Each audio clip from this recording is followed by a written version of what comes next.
What started as a bad-tempered protest against UKIP by a Scottish independence group yesterday has now turned into a scrap between two of the UK's most accomplished political operators. On his return to Kent today, Nigel Farage gave me his view of the protesters. They were absolutely vicious, racist and nasty about England, especially about me. Their behaviour was intimidatory, it was nasty.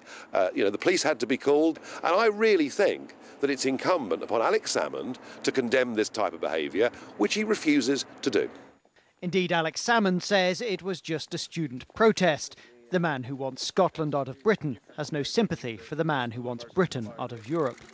It'd be a great mistake to take anything Mr Farage says about Scotland and the Scottish people with any degree of seriousness. This is someone who knows absolutely nothing about Scotland. Two people were arrested yesterday and Mr Farage was forced to abandon his taxi. He still seemed out of sorts in a radio interview this morning. And remind me how many elected representatives you have in Scotland? Absolutely none, but rather more than the BBC do. You know, we could have had this interview in England a couple of years, although I wouldn't have met with such hatred as I'm getting from your questions, and frankly, I've had enough of this interview. Goodbye. Yesterday's protest sounded anti-British. There were obscene chants about the Union Jack.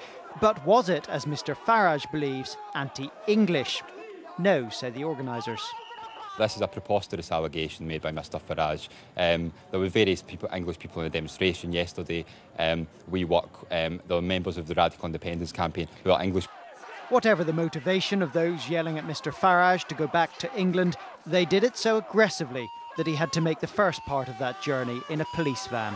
Carl Dinnan,